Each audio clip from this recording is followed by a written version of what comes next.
Hey, sirs and madams, this is Mr. Nash, and this is a review of 1492 to 1754, and review for the U.S. History exam.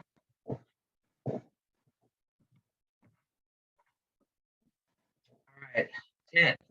If you're using this to study, how about write things down? Because just thinking, oh, I'll just remember what it says, that's not always helpful. It's good to write things down because it's a proven fact that when you write things down, it's easier to remember. And then instead of just being able to recall terms, you'll be able to master them. All right, part one, Native American culture. This is not a major part of the exam at all, but you never know if they might ask a question about this.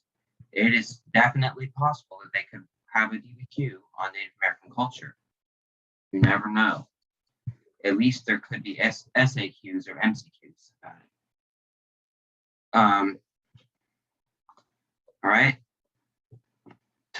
Examples of tribes by region. So basically, you just need to think if you are told a certain region of the United States, you should be able to name two tribes, and these two tribes for each of them, just so that you can know, because it's good to have a specific fact for SAQs, DBQs, or LEQs.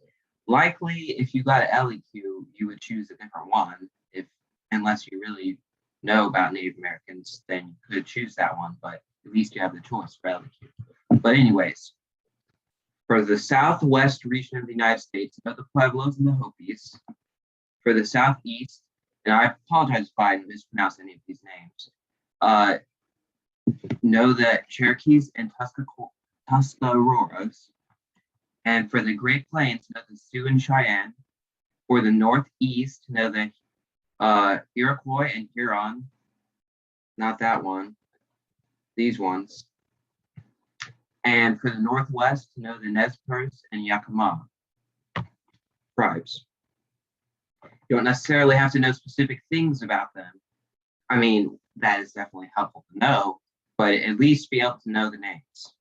Now let's think of some general values for these Native American tribes. And obviously they are very diverse, so they're not the same. But what are some common ones? They have respect for nature. They have respect for elders. They consider land to be a resource and not property. They value honesty and they value community. Some sock knockoffers about Native Americans. Sock knockoffers, meaning if you were asked about Native Americans, you may want to slide these three things in somewhere. And because if you know specific numbers, see if this is your reader, surprise that bogus reader who's paid all to your life. He's with his glasses. Oh, another piece of crap thing. Oh, see, he would do this, and because you have a super specific thing, he would be like, oh, and I'm not completely sure if it's the same person that reads everything, but that might give them. I don't think so. I think they have different people. Yeah, you wouldn't know. Never mind. But well, I'm not sure about that. If it's the same person that grades all the things, or if they only grade the SAQs, or what. But anyways, you get them off to a good well, what's the phrase that you would use? Good side of the river, or whatever. I don't know if that's a term, but anyways, that's a good thing to do. See, and yeah, surprised. Okay, now what's next? Now part two, early European colonization. So this is not really talking about the English, but how about the other Europeans and where did they go and why did they go? And if you can see that picture, you might not realize who that is, but that's Christopher Columbus. And I have my opinions about him, as you can see what I put on there. And I just took off his hat. I mean, he doesn't need a hat. Okay. So why did Europeans explore? Well, why? I mean, you might think, oh, they could just be fine where they are, but why did they? Well, a little thing called the Ottoman Empire took control of the Silk Road to Asia. And that was the only way that you could go there at the time. And you could have a lot of trade and get a lot of valued goods and help the economy of your country if you were able to go to Asia. But the Ottoman Empire blocked that off. So they needed a new way to India. Well, Asia, but India is an example. So they might be saying, great, no shishing. And obviously they wouldn't say dollar sign because no dollars then. And that picture I just looked up, sad European. So I don't know if that's what people look like then or not.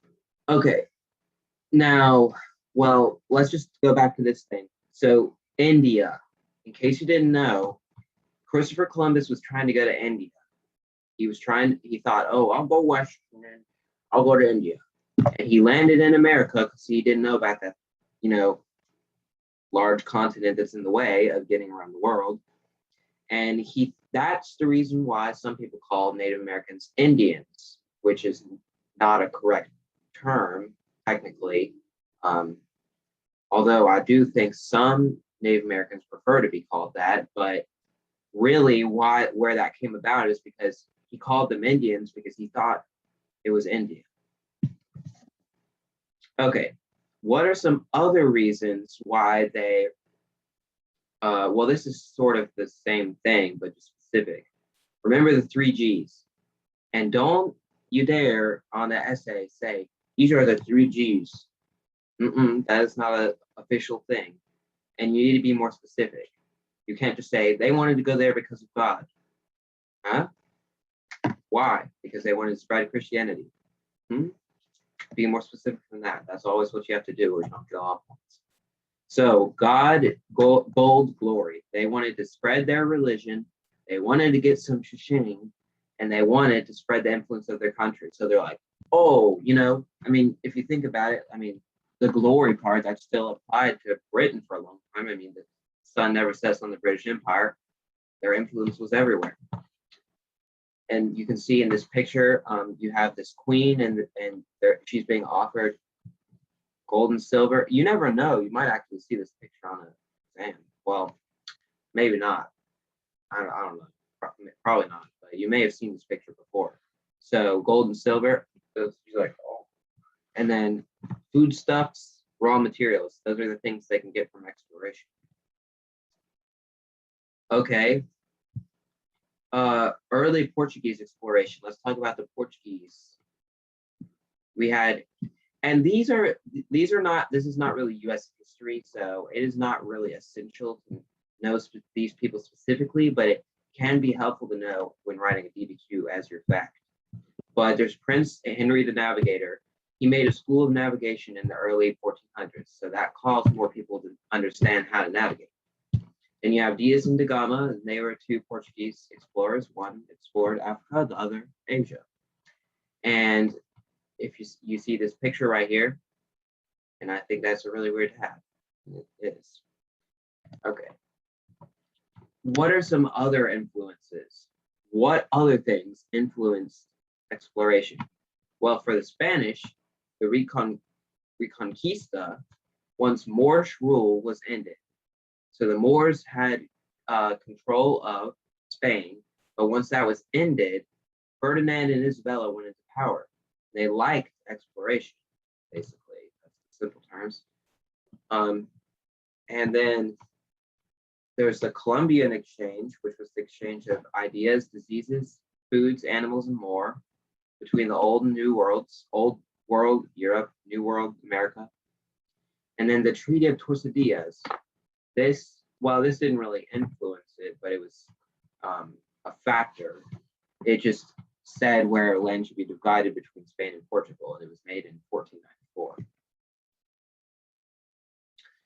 Religious changes. So there was also religious reasons. Martin Luther, not this one, not Martin Luther King Jr. Hopefully you know that. That guy was from the 1960s, not this time. And he had a Protestant Reformation. If you took European history, you would know that. And it was not always accepted, though. And a lot of people disagreed with this new way of thinking. So these people needed religious freedom. They needed escape from the cruelty of parts of Europe. And then you had King Henry VIII, that broke with the Catholic Church. He broke with the Catholic Church, and although it wasn't technically because he agreed with the Protestant religion, it was for other reasons. That's not the point of this course, though. And the Reformation spread because of that. And then Puritans, well, the difference between them and the traditionals or some Catholics is that everyone is predestined. That's what they believe. So that's the main difference.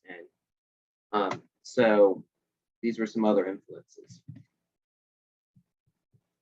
All right, introduction to evil, slavery. All right, now we have these explorers. They're in America. Now what are they going to do? Well, they're gonna need to get these natural resources back to Europe. How are they going to do it? Are they going to do it themselves? No, because they're idiots. So they use slavery.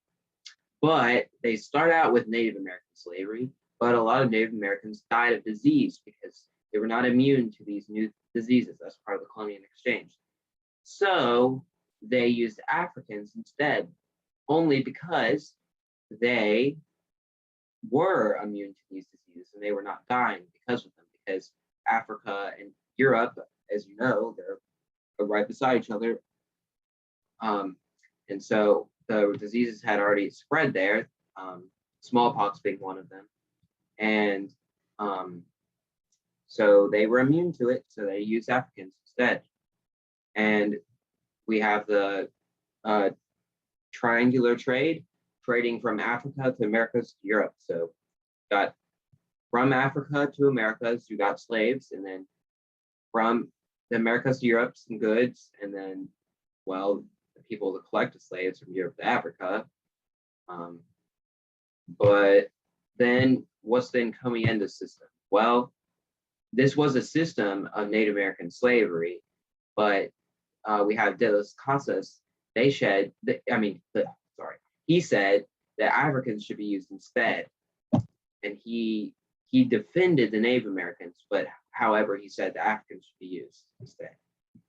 And then what are the new laws? Well, after De las Casas said this, Charles V listened to him and banned the encomienda system. But this, of course, encouraged African slavery. That's a picture of De las Casas, and he says, encomienda. All right, what about some rebellions? So surely these Native Americans wouldn't just let their land be taken, and that was the case, but one of the most major rebellions was the Pueblo Rebellion in 1680. Pueblos and Apache Native American tribes led by a man named Pope overthrew Spanish rule in New Mexico for 12 years. So that was something important. All right.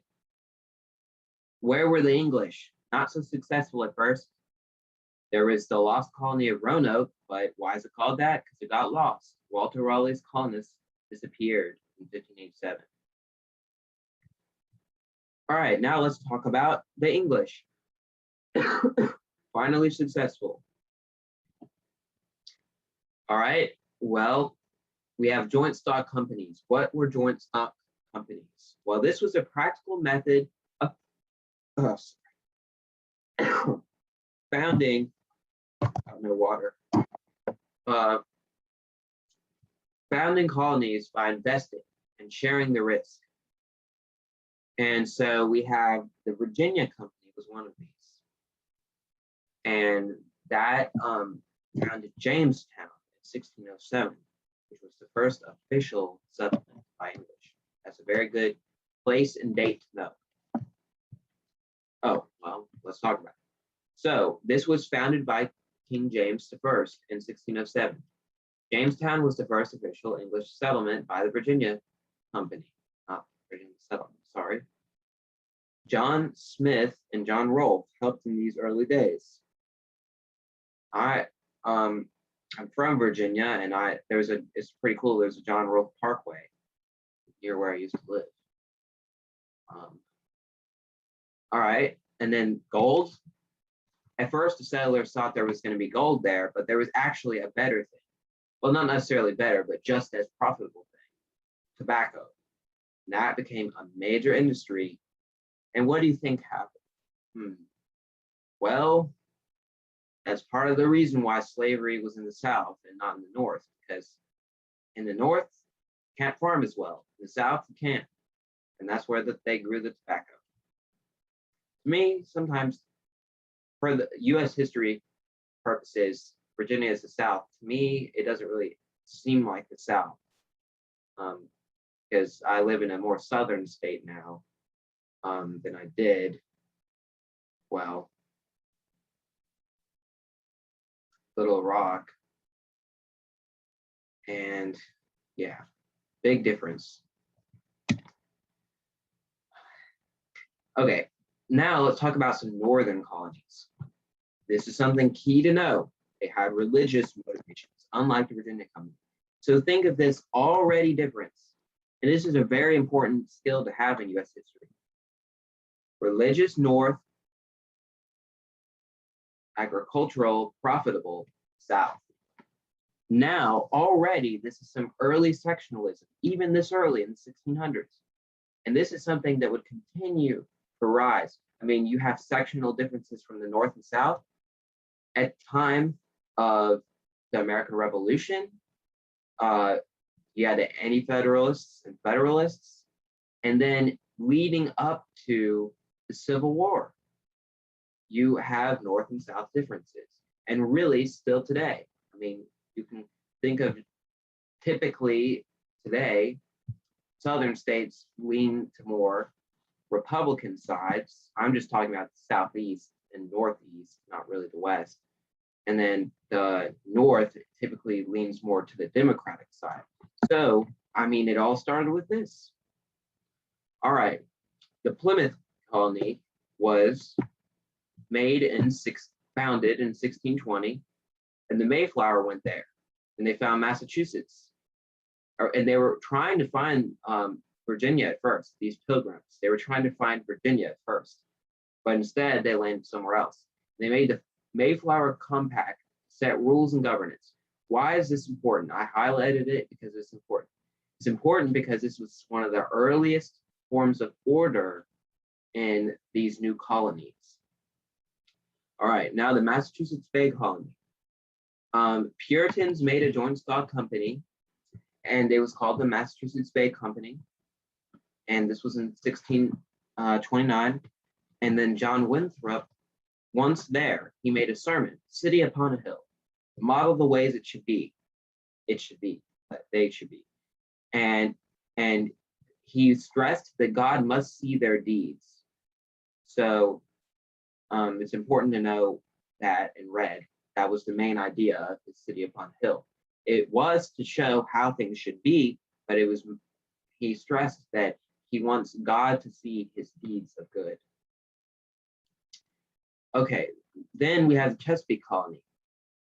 All right, where? Modern day Maryland. That's what the Chesapeake area is. It also can include Delaware and Virginia, but right now the Chesapeake Colony concerns Maryland. This was in 1632 when it was founded, and it was controlled by George Calvert, or Lord Baltimore. That was another name for him. And this was the first proprietary or owned colony. The other ones were sort of just quote unquote random, if you want to say. But this one was specifically controlled by someone, which was Lord Baltimore. There was an active toleration made by Cecil Calvert, related to George Calvert, and this was made for religious toleration. So there was religious toleration there. Labor issues and the solutions.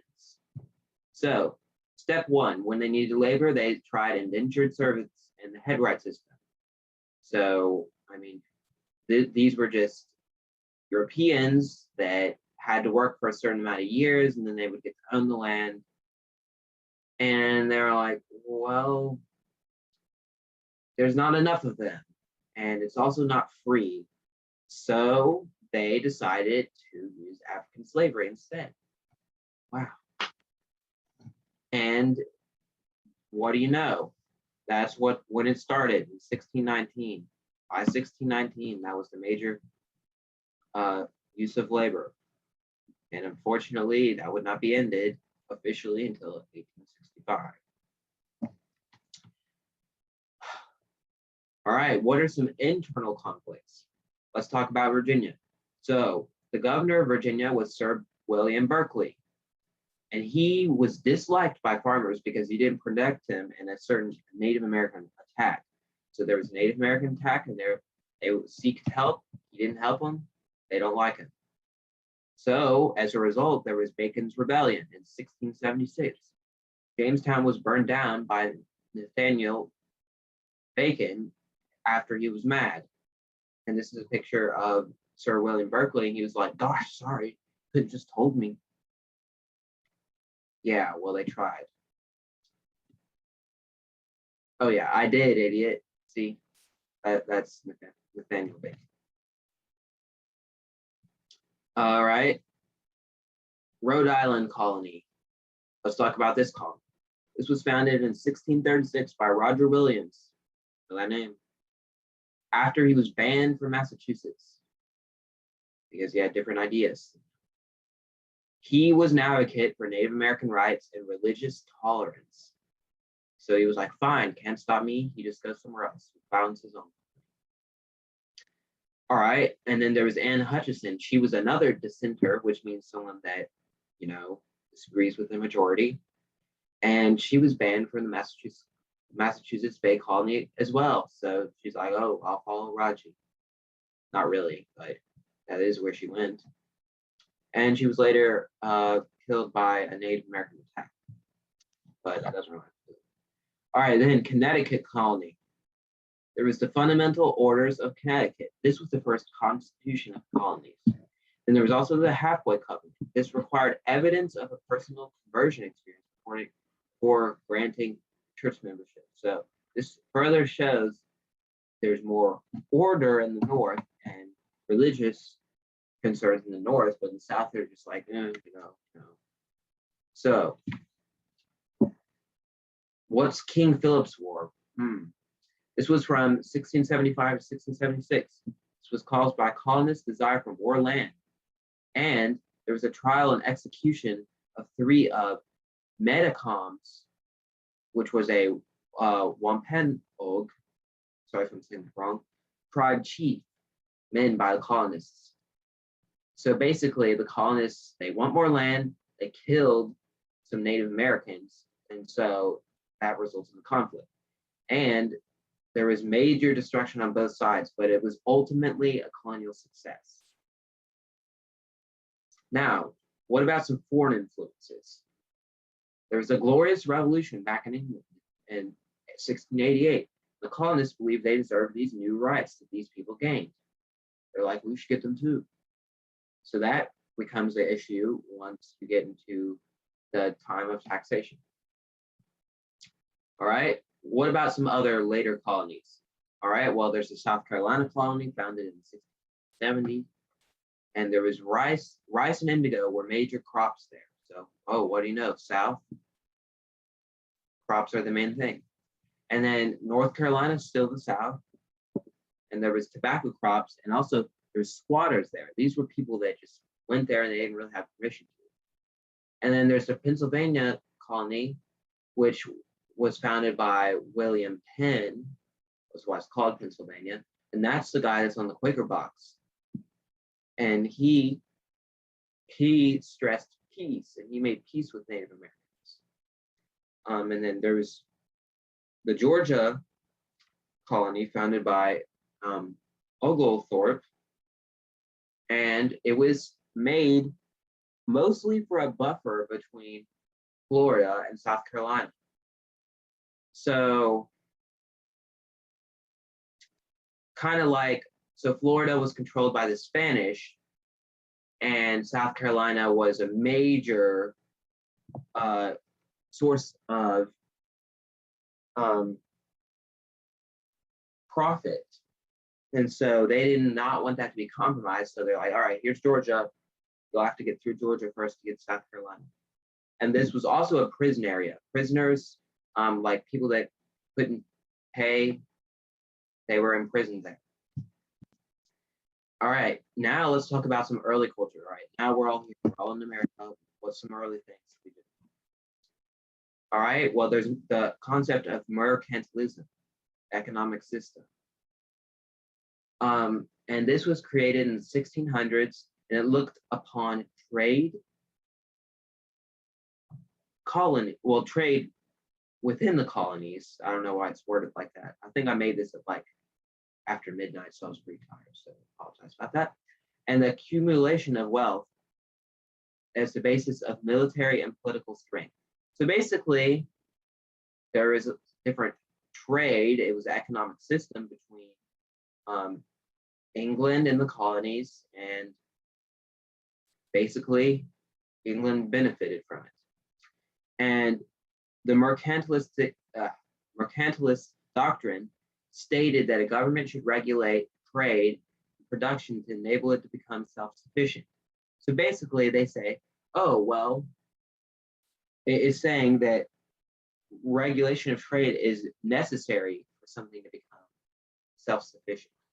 And now let's look at this mercantilism rap. All credit to these. We believe that the power rests in our hands. Don't you know that Europe's taken a stand? We believe that we control the trade. And you better believe that money is our like game. We're talking about mercantilism, economic system, mercantilism. Yeah, swag. S is for silver, W for wealth, A for a lot of dough, G for that gold. Good song, good song. We believe that. Okay. All right. Now, there was also the concept of salutary neglect. What the heck was that? Oh, very important to know. So if you're reviewing, hopefully you already know. This was a lack of English presence or enforcement of laws. So they're just like, let's focus on these things here. They're annoying enough. I mean, you have all these uprisings. So, bye-bye colonies. Let's just focus over here. That's what salutary neglect is. However, there still was only English colony trades allowed, and the crew on the ships needed being English, and this had to do with the navigation acts. So there still was some enforcement, but just not much. All right, let's talk about the development of slavery in the United States. Slavery became increasingly important as cash crops grew. But like I was saying earlier in the video, I mean, people under extreme, what am I trying to say? Basically, people will not just stand still when their freedoms have been compromised. So there was the Stono Slave Rebellion in 1739. And this was the largest uprising before the American Revolution. So this was big. It was led by a slave named Cato. That wasn't his real name, but that was his nickname. But unfortunately, it wasn't successful. Slavery would not be removed until another 126 years. And it only resulted in stricter laws. This was in South Carolina, by the way. All right, let's talk about some rights. Well, back in 1215, there was something called the Magna Carta made. And it basically just stated natural rights of any English person. And so colonists expect these same rights. And suffrage, which is the right to vote, so far only white, sorry, I need to get some water. So far only white males could have this. So that's what it was like then. All right, let's talk about some religion. Oh yeah, there was a great first great awakening. And this was from the 1730s to 1740s. And it involved new sermons that were long and demanded reform, the reviving of religion. So it was like, wow, oh, wow, like getting people riled up. But eventually people got, why did it end? People got a tad bit bored towards the end. They were like, same thing. So there was something called Sinners in the Hands of Angry God. This was a sermon by Jonathan Edwards that emphasized human sinning. So, sinning. And then there was George Whitefield. This is another major First Great Awakening person. And he ignited it with thousands coming to hear his message. And it was emotional. Like if you see a picture or like a painting, people are like, because he was like saying, this will happen to you. You're going south when you die. So, and then the common thought, a new common thought was becoming, which honestly contributed. So like I said about the thing of the development of North and South, things like this are very important. So pay attention to this. Some people thought if religious leaders could be challenged, so could political. So basically they're like, well, we came up with our own religious ideas. So how about political things too? And that contributed to some people wanting a revolution, but it was mostly the taxations that did. But anyways, all right, let's talk about the Zinger case. There was a man named Peter Zinger. He got jailed for an offensive article to authorities. This is major because people were like, hey, you can't do that, you can't do that. But apparently they can. And this will contribute also to some uprisings. Nothing happening. That means it's the end of the video. So thank you for watching this video. I hope it helped. Stay tuned. I will try to make more of these review videos. And good luck on your exam. Oops, put them on. Stop recording.